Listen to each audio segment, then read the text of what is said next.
Miss Lizzie.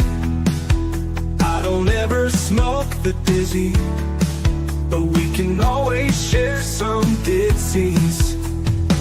It's just a cup in time.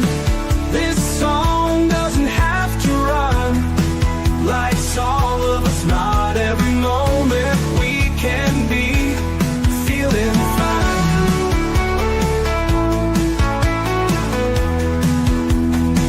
I wanna share a moment, just a second if you will, maybe even a cup of thrill. We could share this performance. It's tea time, come sit with me. Well, welcome guys, Miss Liz back in the house, and today we had a up and down day. We came from StreamYard, then we jumped over to Zoom, and then we're back in StreamYard tonight. So that's what Miss Liz does. Miss Liz always has a plan B. So if you want to check out Myra and Edward's tea time from this afternoon, you can check it out on Miss Liz's YouTube channel.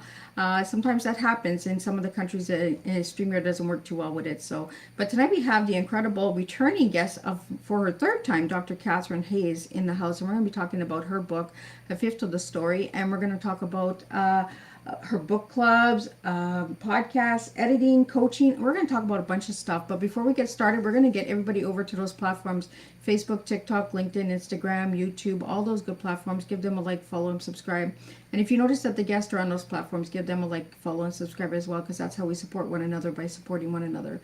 Also, jump over to the podcast apps: Podbean, iHeartRadio, Listen Notes, Deezer, Spotify, Apple Podcasts, all those good platforms. Give those a like, follow, and subscribe as well. And if you notice that the guests are on their platforms as well, give those a follow as well. Then jump over to babyboomers.org. Miss Liz has been partnered with them for about 4 years. If you're looking to be featured on different podcast shows, they have like 50 different shows that are on there, and they're always looking for incredible guests to be featured there as well. So check that out. Now, before we get started, I just want to thank everybody for tuning in for the last 8 months. We're going into the 9th month in a few days, and we've served over 120 tea times already this year. So thank you guys for all of that. So let's get started with disclaimer, and then we're going to get a beautiful intro, and we're going to get Dr. Katherine Hayes in here, and we're going to spill her tea. And her tea is immigrant, survivor, and champion of storyteller. That is what we are serving tonight for her tea.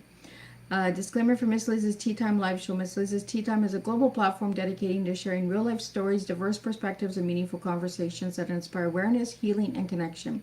Miss Liz is going live using StreamYard. Before leaving a comment during the live broadcast, please grant StreamYard permission to display your name at StreamYard.com.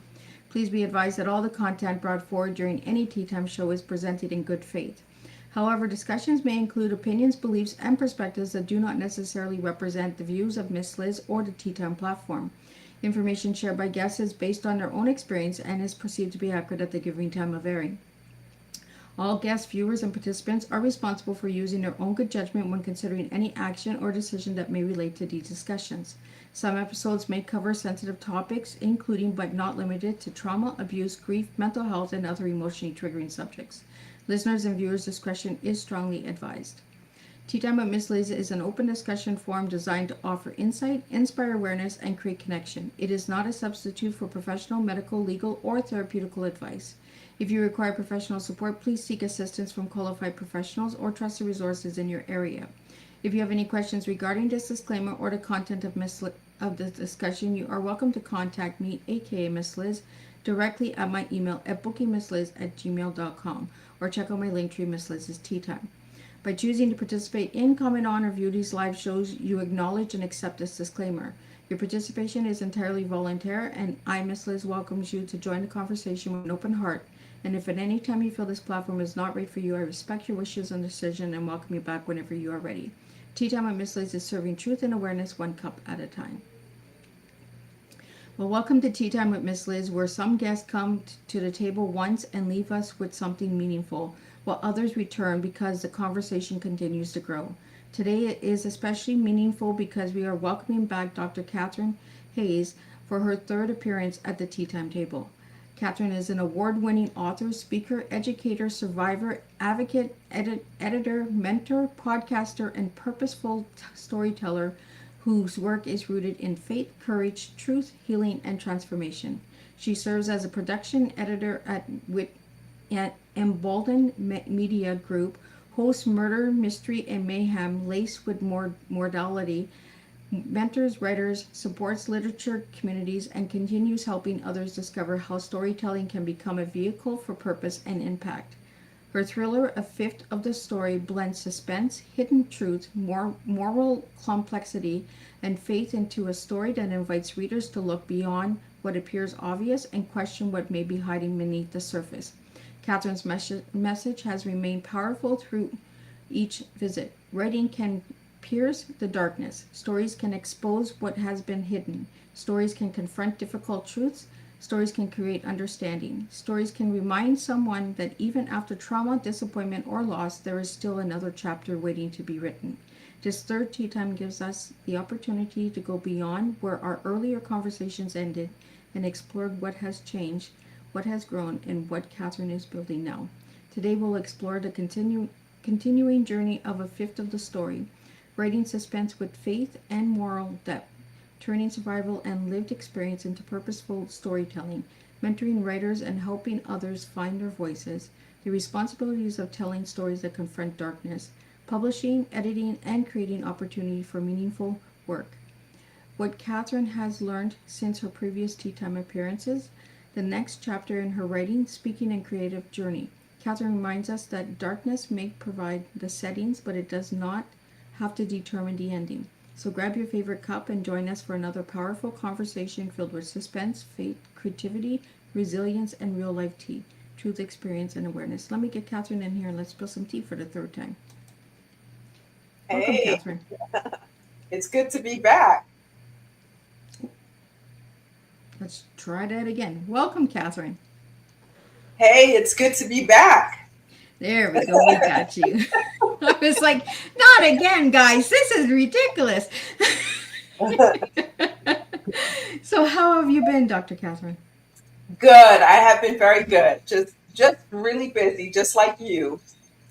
Crazy busy, right? It's been a crazy year. We're already going into September. I'm just like, oh my goodness. I 9 cannot months. believe it. Too fast. Right? The year has just gone by like crazy. So, Dr. Katherine, if you could share a little bit about, for the first time listeners, who you were as a little girl and who you are now. Oh, wow. Who I was as a little girl and who I am now.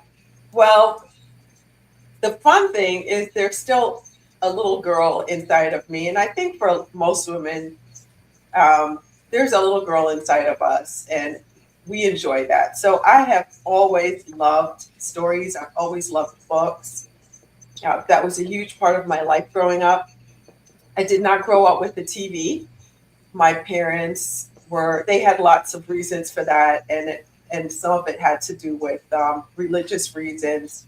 But looking back, I'm quite grateful because it stretched us and made us really creative and really made us dive into reading because that was our outlet. Going to the library was so exciting to me to come back with a bag of books when I was really little, whether they were picture books as I was smaller and as I got older, chapter books, and then, of course, regular novels.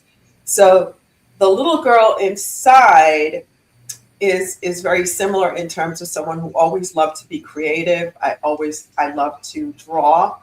I love to write my own plays, put my siblings in it.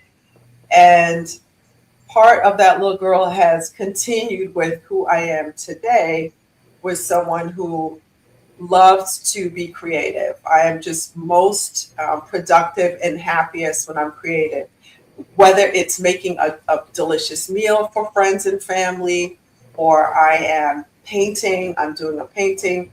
I teach art. And today I started a painting with my students. We do a painting every week. Sometimes they're so complicated we have to take 2 to 3 weeks to finish them. But that same seed of creativity has lived with me for my entire life. So, Katherine, have you just started the art? Have I what? Have you just started the art with students, or have you been doing this for a while? Because that's the first time I hear about the art.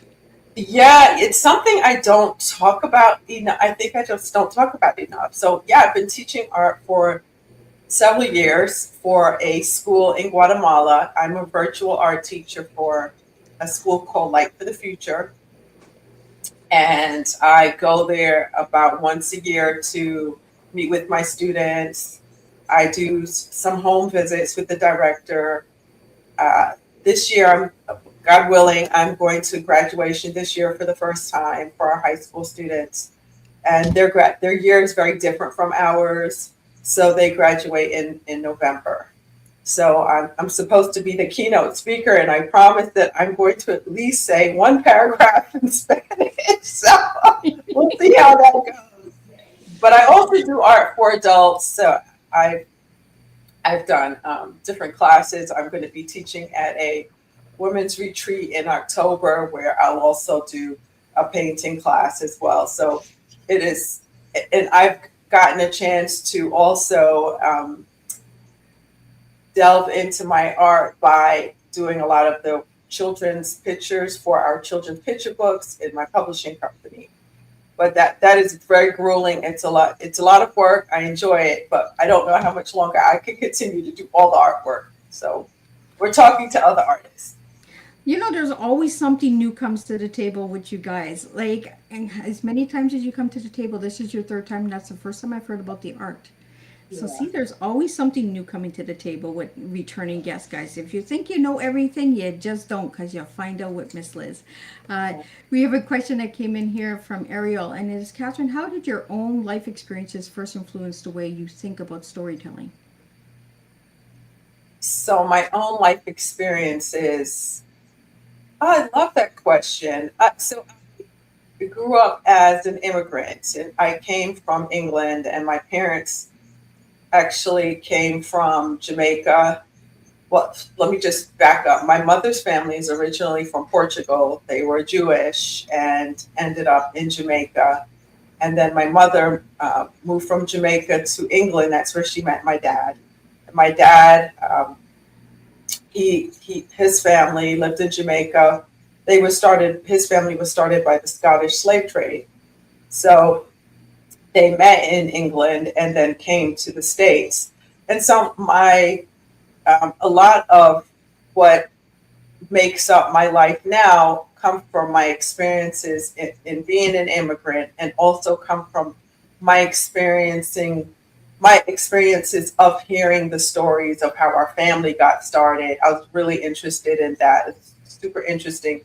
I was obsessed with the Holocaust because I had no idea my mother's family had roots that were Jewish, and that they were originally from Portugal, and many of them died in concentration camps. And so I think story is the key to remembering who you are. It's a great way, having oral history, knowing your history, knowing where your family's from, the family dynamics makes for a wonderful lived experience of who you are. It's a great question.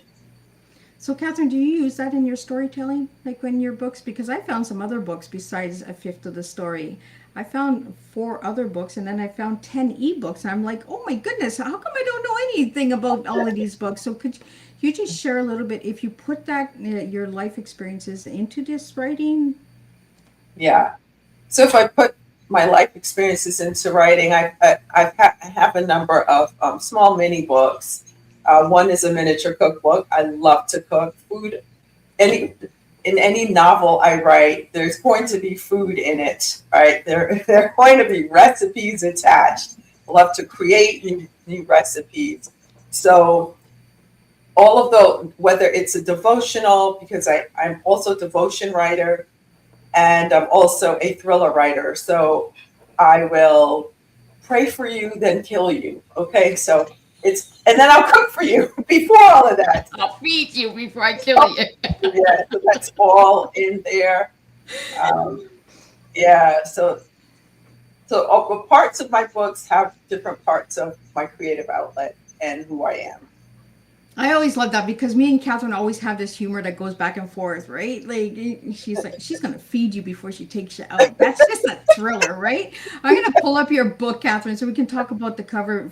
We've talked about this book two other times on your tea times, so check out those tea times as well. I believe Catherine was on season 5, season 6, and season 7. So check out this incredible book. But I'm gonna pull it up. Tell us a little bit about the cover and how you got this book together. Yeah. Well, the cover, I'm really grateful to the cover artist through Endgame Press for that. And I had a multiple covers to choose from, but that one was my absolute favorite. And what it does is it tells the story of Brock O'Reilly. His face is on the cover, and in the background you see Washington D.C. You see the fact that he's a CIA agent, and that is a great snapshot into the book. And so it tells a story about his life, and he is a CIA agent. He's got two really good close friends that he has done several missions with.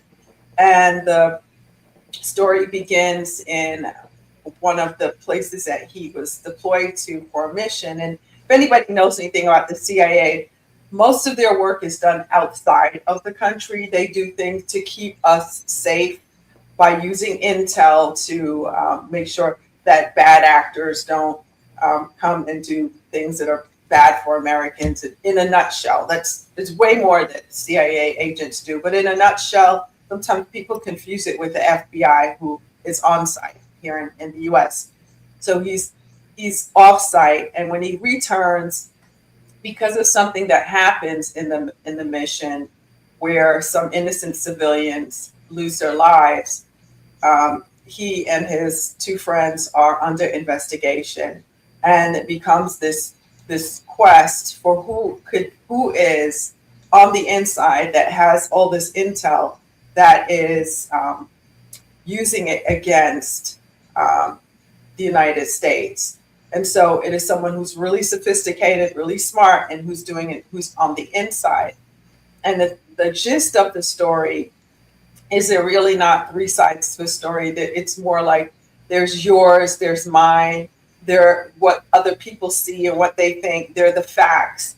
And then there is what God sees and what he thinks about what happened. And so if you live for that 1/5 of what God sees and what he thinks what happens, that you'll have a good life. Now, Brock O'Reilly is not a person of faith himself, but he is constantly having moral dilemmas and constantly questioning if there's a higher being, why do bad things happen to good people? This, that, and the third. So, but that is a gist of the book. It's a really exciting story with lots of plot twists, lots of really interesting characters that get to carry over into 2 other books that I have written so far. And currently my agent is shopping one in particular, and the other one hopefully will follow after. So, Catherine, why'd you put the colors? Why were the colors chosen for the cover, like the red and the yellows and whites? Why those colors? Because it's very vibrant and eye-catching, and I'm glad, because that red is my absolute favorite color. Right, I love red.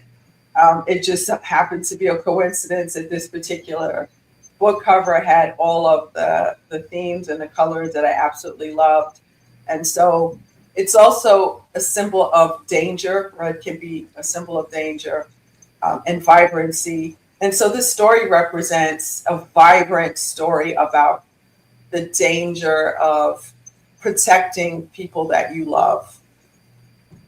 I remember when I first got this book sent to me, I believe in season 5, I thought it was your story.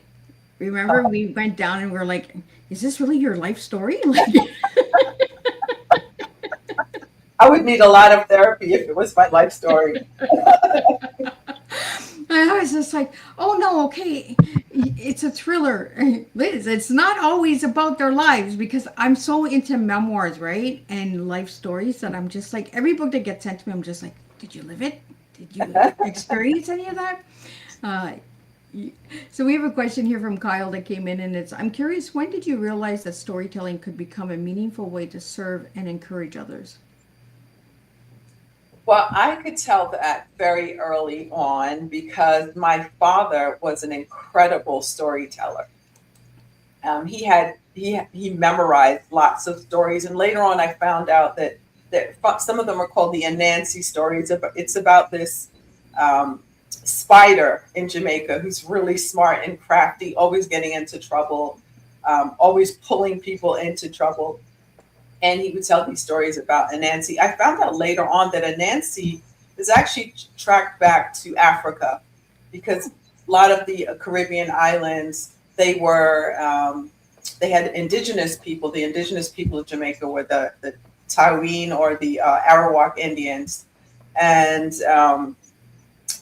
this African slaves and added another layer to that culture. And so Anansi, you can actually trace it back to Africa. So, but my father would hold people spellbound with these stories, including me. And then he loved the greats. He loved to he had like the book The Odyssey and the Iliad, and he would love to recite poetry. He could recite pages and pages of poetry. And that instilled a deep love of storytelling to me. And then I have such great memories of my mother reading books to me and acting out the characters and changing the voices. And that just made everything come alive. And I just realized that is really an impactful way to connect with people. Well, having no TV gave you that opportunity to look deeper into the books, right? And Yeah. create these characters and design like what they would look like, what fashion they would experience and all that. Yeah. We have a question here and a comment from the Thrive Show, and it's, your work as a production editor for the Embolden Media Group is fascinating. What are some of the qualities you look for when deciding whether a writer's story has something truly meaningful to say? Ah, that is a wonderful question. Um, as At present, I no longer work with Embolden. I still love them and Javon and all that. But my position actually phased out as the company went in a different direction. But nothing changes. I still am a production editor for my own company and even for other publishers. I still freelance as an editor. And so, what I continue to always look for is I look for opportunities for writers who have something meaningful to say. So I'd love to help emerging writers.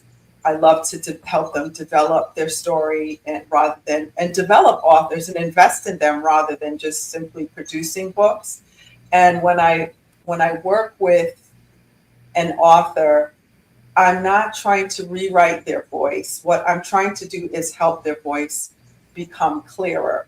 So it's a difference between just correcting a manuscript and developing a story. So I look for character motivation, pacing, plot holes, emotional payoff, clarity, structure, and reader expectations. I'm going to get into what you just said in a second, but we have a question that came in here from Mac, and it is, what keeps you motivated to serve in so many different ways? Well, it keeps me interested in life. I really dislike being bored. And when my kids would tell me, like, I'm bored, I'm like, well, that means you're boring. Then find something to do. I'm like, only boring people are bored. Stop it. So I just, I get energized by pouring into others and pouring into being creative. That's something that is really an art, and I feel that when we are being creative and we're pouring out into other people and pouring out into ourselves, when we write articles, I write for various magazines and blogs. I have deadlines where it's like I've got to make that deadline, but it's still exciting to me And it still helps to keep me engaged in life and to keep me connected to other people. Well, Catherine, I said I was coming right back to what we were talking about. So you talked about plot holes and plot twist. Tell us a little bit about what the difference is. Okay, that's a good one. So a plot hole would, and we see them, we're smart, right? Because we see them in movies. We're like, you never tied that up. Like, what happened there? So let's say you introduce, let's say you're watching a movie about a Martian, right? And the Martian is from Mars, right? And then you introduce this love interest from Venus and all of that, and this person was pivotal in the story. But then at the end, we never see where that goes, and this was supposedly going to lead somewhere. That's kind of it's sort of a hole. Like, what happened to the love interest? Like, what happened with it? But a plot twist is different, where you thought one person was the serial killer or the cheater or the person who was disloyal, and you were wrong the whole time. It was a grandmother who was baking cookies right under your nose, and you She goes back to the food. yeah, just totally missed it. So a plot hole is like making a promise and not delivering on that promise. But a plot twist is kind of magical. You're doing one thing over here, and the readers is getting into it, and they're completely missing what you're doing over here. And at the end, they're like, "Oh, I thought Grandma was putting cinnamon in those cookies. It wasn't. It was rat poison. Oh my gosh!" So that's the difference in a nutshell. Well, Catherine, tell us about some of the give us some Easter eggs of maybe a small plot twist in the book. Okay, of my book or of your book, yeah. Okay. Where people might think it's this. Don't give them the answer, but kind of get them into it. Yeah. So there's some in that particular book. There are some Easter eggs because there are definitely some suspicious characters, and that's what a great Easter egg will do. You are going to do some good breadcrumb trails in leading people down the wrong way. So you are thinking, it could be this person who's in charge. They know so much. They could easily be pulling all of the strings.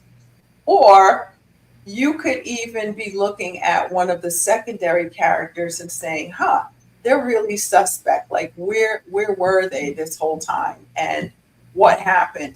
But then a good writer will then tie that up with a neat bow. They'll give explanations for the Easter eggs, right? The people you thought did it. And at the end, you'll see that that was just a red herring or an Easter egg, and it wasn't who you were thinking about the whole time. So for me, there were people who were secondary characters, like spouses, that I put in there who had suspect behavior. There were people with lots of power who were really harsh and mean, and you really dislike them. And the people you tend to dislike, you tend to decide that maybe they're the bad guy. So those were some of the Easter eggs that I put into the book. So some of the bad guys that you didn't like in the story, did you take them out with food? I did. Oh my gosh! I totally did. I totally killed them with food. Yes, there's one of my favorite scenes is in a restaurant, and Brock he doesn't realize it, but anyway, one of the killers, because it's a whole organization. Because your villain, a villain could be one person, an organization. It could be the weather. It could be yourself. But the villain is a part of an organization, and this person is sent to it. He's sent to kill him. And so what happens is, in this restaurant, he's in a really bad position. Like, he's fighting it out with one guy, and the guy ends up keeling over. But what happened is he was pretending to be a chef. That's how he got into the kitchen anyway, because he pretended to be a chef and all of that. But he was faking it, and he was cutting up this particular fish that is incredibly poisonous, and you have to wear gloves. And what happened is that the secretion from the fish got into his pores and killed him, which can happen. Because I researched the crap out of how to die and how to kill people. That fish was the best one. Yeah. That scene was amazing. Yeah. So, Katherine, do you have a sequel coming for this book? I do. So the working title of the next book is called By the Zeal of Fire. You never know, because a publisher can tell you that they're going to need to change your title. And then the third book is Every Good Story Ends Well. And again, we always say working titles until it's actually published. I was fortunate for my first thriller, A Fifth of the Story, the publisher liked the title and went with it. But you can't be married to your title. So those are the two in the series. The one called By the Fire of Zeal, it is actually about one of the secondary characters in A Fifth of the Story, who I never intended to give her own book, but she became such a live wire in that book that I had to give her own story. So, Katherine, how long did it take you to write the first book? So the first book was, this is very sad. Maybe a lot of authors would identify with it. So it took me about 20 years, right, to finally massage this. It started as a book of short stories, and I massaged it into a novel of 90,000 words of like hot garbage. And I shopped it. I got critiques on it. And finally, I got a mentor who felt like I was talented enough for him to want to invest in me.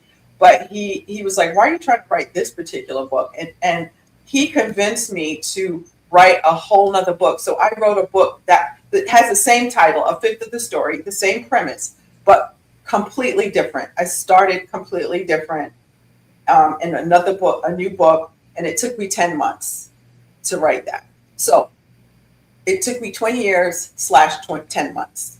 And it switched up a lot from the original.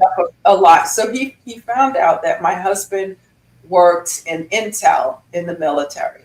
He worked for the DIA, which is like the CIA for the military. And so because my husband was so high up in intel in the military, he said, why don't you use that knowledge to be able to write a realistic story? And I had a ball writing that, because I also got to find out that a lot about what my husband did. Like some of what my husband did, we couldn't know anyway. It was classified. It was dangerous for us to know. You didn't always know exactly where he was when he would be deployed to certain places. Most places that he was deployed to, you can't just fly there and that sort of thing. So I was able to use declassified information. I was also able to use real events that happened, but completely changed the time, place, and players, of course, to protect everyone. So it was a ton of fun to write that book. Well, it also gave you a chance to release, right? As a wife, give you that kind of like insight. Yeah. How other women felt, because I believe when we talked the first time on Teatime, we talked about the wives, on how wives have this community, right? Because you never know when your spouse is coming home or where they're going, or there's so much classified stuff, right? So it's so secrecy. So you grow as a community as well. Yeah, I was a military wife. I lived on a military base. Met some incredible people. Many of us are still friends to this day. And that was a wake-up call. Lots of people say things like, freedom isn't free, but they have no idea what that really means. Like when we lived on base, we saw there was a van that would go through the base, and it was the blacked out windows, and we knew that those were wounded vets. And a lot of times you'd be in the hospital for just taking my kids for regular visits, and then you hear all of this applause, and you see a 19-year-old wheeling into the hospital with no legs, and go to the supermarket, and I'm looking at this one. This was incredible.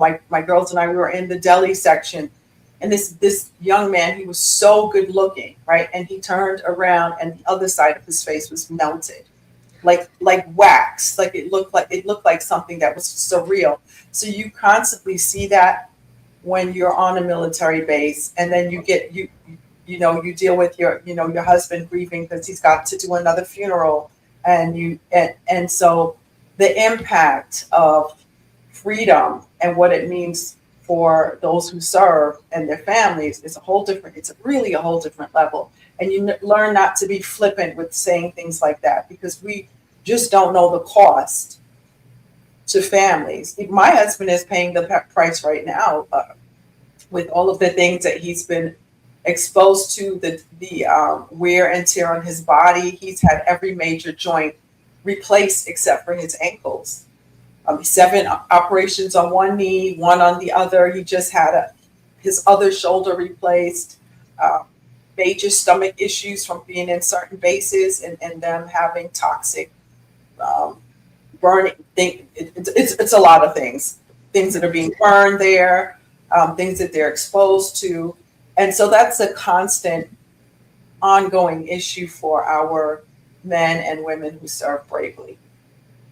And that's the thing, right? Unless you live it, you don't understand it. And it's the people that live it that should be speaking it and sharing those stories, because that's what's going to make the difference, Catherine. A lot of people say, oh, freedom. Understand the word before you say it, because you really don't know what freedom is and who's sacrificing for your freedom at this moment. So, exactly. Words matter, and and stories matter. And that's why I love having these open heart conversations and live, because we can have the audience take part and say, you know what, thank you for sharing this. There might be a military wife out there right now saying, Catherine, thank you for sharing that, because I needed that to hear. Because the wives go through a lot as well. Every time you see, like in that van, you knew that it was somebody that was injured, somebody that was coming home, right? So that's right. Yeah. And a lot of now you have dual people who are in dually as a family, men and women who are both serving. Sometimes they're deployed at the same time. They have to have a family plan for their children. Horrible case scenarios where both parents are killed in the line of duty. It happens, and you get to see that in real time. You're like, oh my gosh, this is what it means to really serve your country. So, Catherine, have you ever thought about writing a book as a military wife? That is a really good idea. I love that idea. I would love to write something to comfort other spouses. I've written on certain topics in certain areas, but to write a whole book, I have not done that. And I think that it's needed, especially as for the United States, we're back into different wars and all of that. And I suspect it's going to have serious ramifications later on down the line. Absolutely. And the wives need a resource as well, right? Mm-hmm. We don't speak enough about the wives or the husbands that stay because their wife has been deployed as well, because there are women that fight as well, right? Right. So we don't speak enough about that. I'm in Canada, and I watch what's going on in all the world right now, all this fighting, all these wars, all these families that are being divided in division, I think it would be a really incredible book, because you're a spouse, you've lived it, and you could touch a lot of hearts. Yeah. Just another bug to put into you again. Yeah. I always put a bug into Catherine. Yeah, that's a great idea. I love that. Yeah. We have a comment here that came in from Olivia, and it says, I appreciate how this discussion doesn't romanticize hardship. It shows how people can choose what they do with their own experiences. And that's what it is, right, guys? When we're sharing our stories and we're sharing our experiences, they do go into our storytelling, they do go into our work. Yeah. You were able to do that with a fifth of the story. You were able to get that side of your husband into the book without getting him into the book. So Yeah. And even issues that are not talked about enough, such as PTSD, you have to be really careful, especially if you are higher up. And that's a great comment. Thank you for that comment. Yeah, we should not romanticize hardship at all. But even in writing certain things about how the men reacted, Brock and his two friends, Shugs and Pang, they were dealing with PTSD issues. But it's something that if you're in intel and you're a higher up, you have to be really careful about what you let on you're dealing with, because you lose your clearance. So many of those guys who have so much responsibility and the weight of the world on their shoulders, they don't even have an outlet in which to talk about it. So if they have a good support system, like a family, a spouse, a good set of friends, some kind of community, a church, a mosque, a synagogue, those things do help, but they do need more. They need a circle of people who understand exactly what they're going through, and perhaps a therapist who can help them through that. absolutely, and by having these open discussions and getting this information out there, share this tea time, guys. For anybody that's out there and feels that they're not heard right now, or that they're struggling alone, these are what these tea times are for. You know, this is what the guests are here for. They write books, but they also have lives. The book is not just their life. They also have lives as well.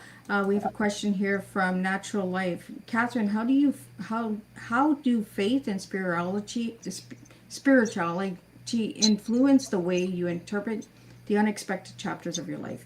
My tongue is twisting tonight. Oh, that's so good. That is really a great question. And my faith is actually what helps me in the unexpected chapters of my life. And in fact, when I was writing a fifth of the story, I had a lot of unexpected chapters happen.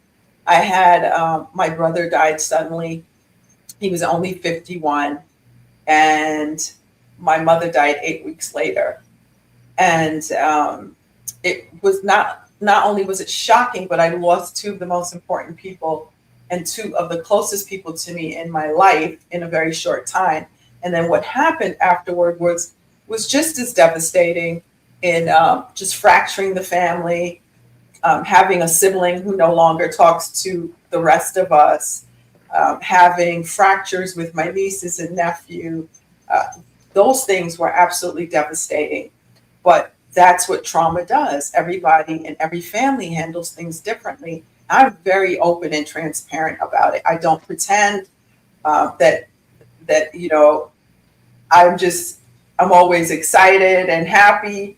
That I had to get through these experiences one day at a time. Writing helped, having community helped, having a church helped, a church that you trust.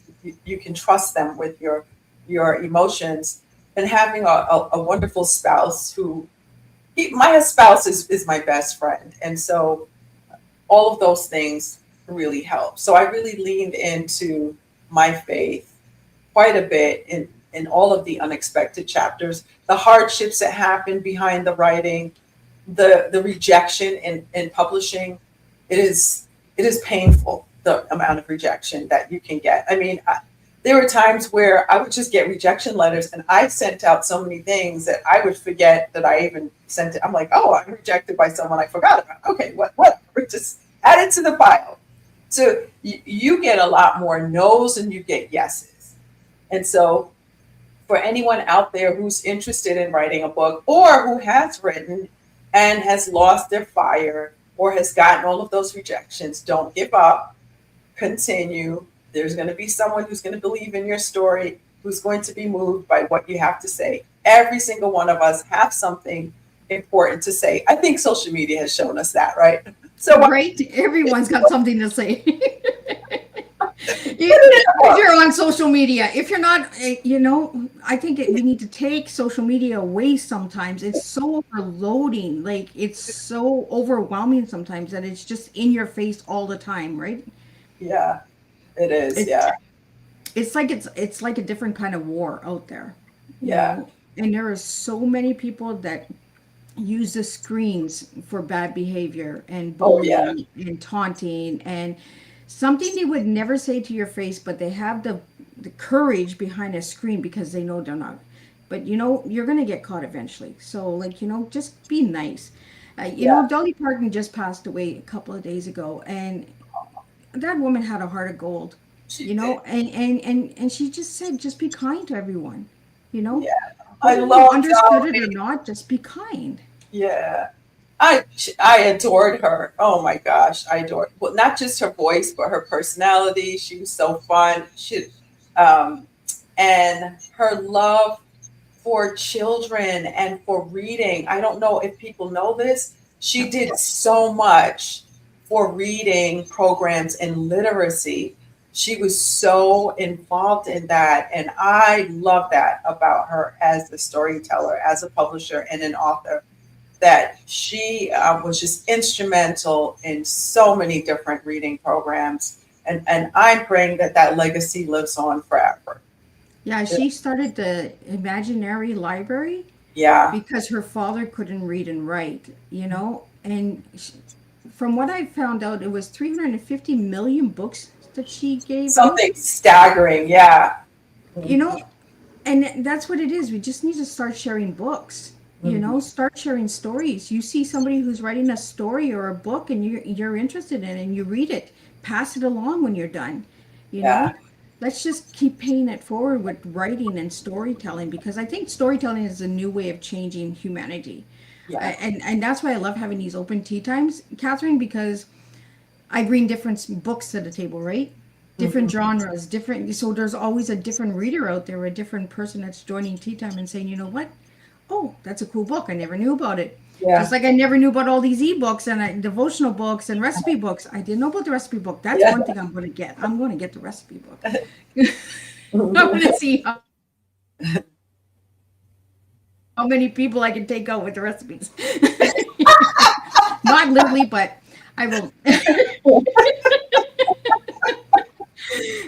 Oh, I do like love a murder mystery kind of dinner party or something, right? So Oh let's talk my, a little bit about the podcast because you have a podcast and I love the title of your podcast. So tell us a little bit about the podcast. yeah. So the podcast is called Murder, Mystery, and Mayhem Laced with Morality.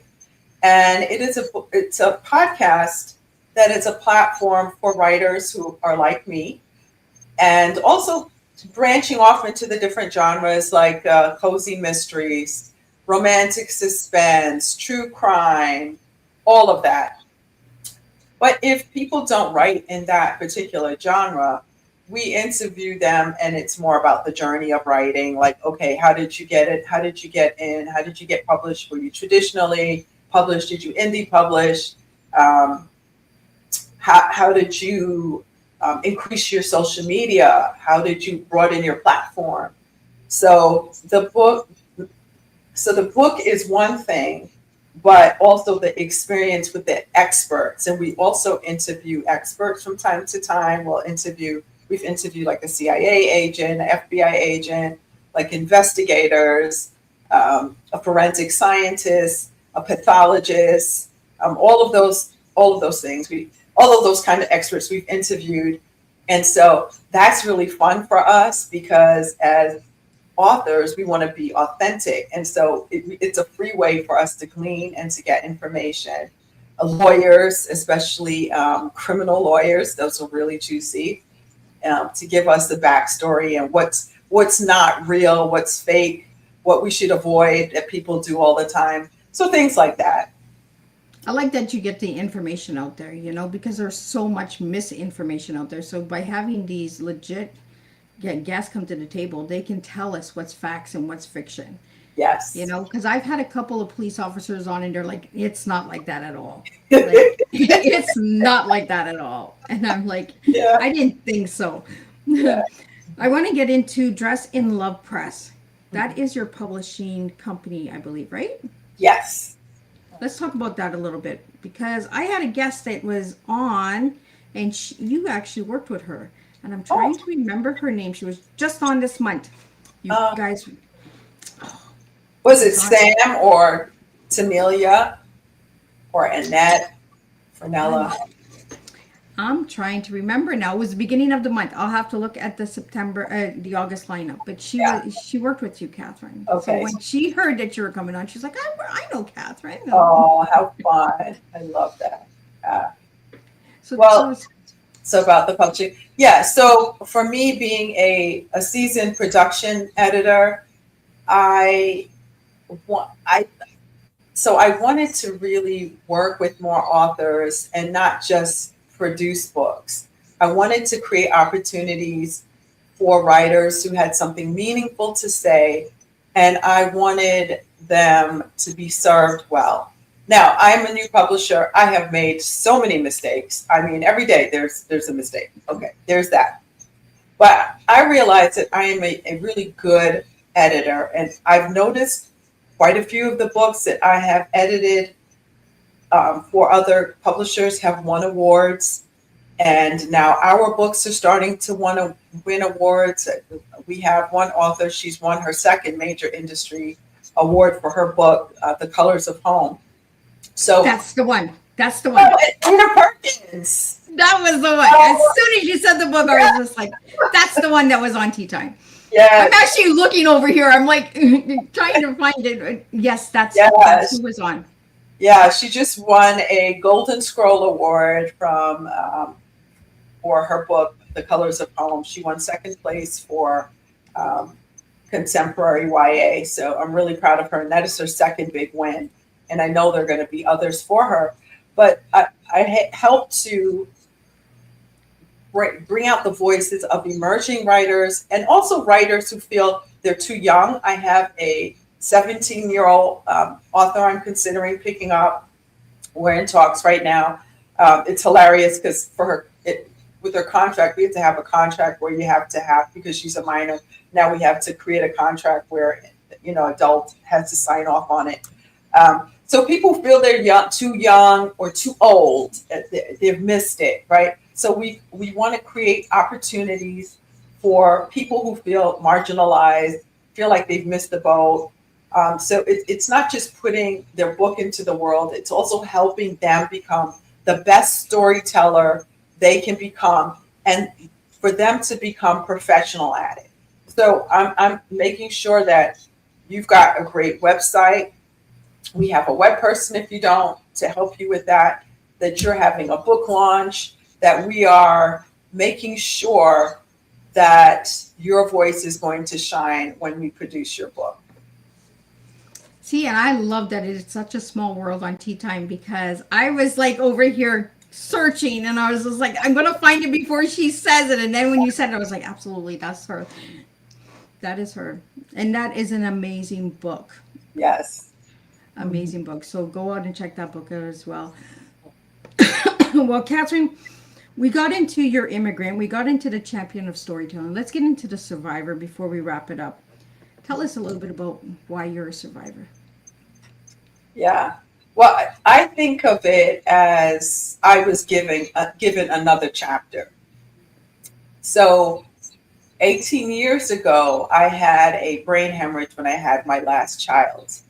And not only did I have a brain hemorrhage, but I also had meningitis, which are completely two different treatments. One treatment will, and if you try to treat the meningitis, then what will happen is a hemorrhage will take over. Or if you try to treat the hemorrhage, then the meningitis will. So it was a rocky road. I was in intensive care for a little over a month, and I think surviving something that could have ended my life changed the way that I looked at books. I looked at life. I began thinking, you know what? Every word, every manuscript represents somebody's attempt to make sense of life, to leave something tangible behind, to encourage someone, or to tell the truth about something that they've experienced. So I never think that stories are frivolous. I feel like stories can change the way that somebody sees himself.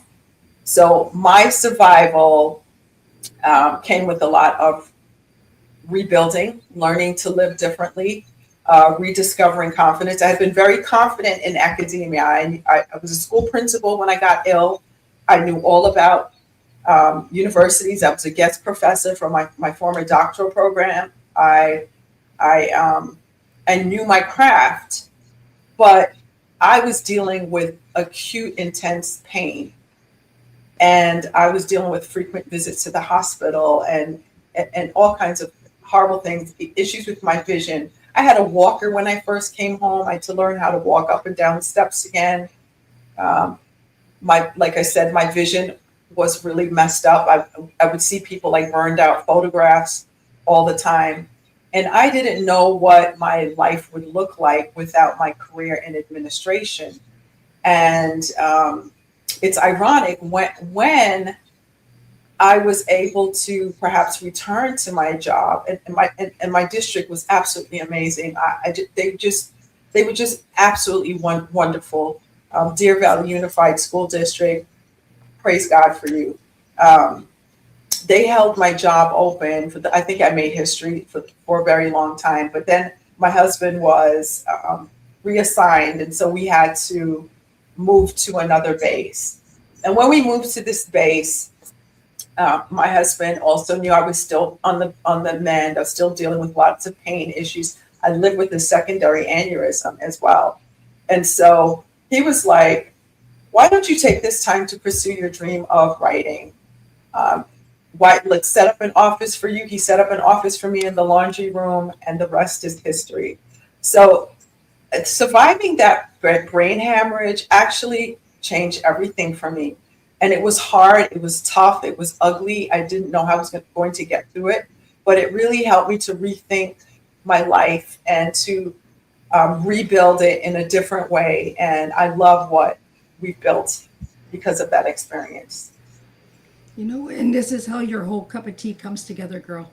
Yeah, You know, we started off with the immigrant, then we went to the storytelling, and we wrap it up with strength. You know, yeah, the strength that's in you, Catherine, because had that not happened to you, you would not be sitting here today sharing this story. yeah, that's exactly it.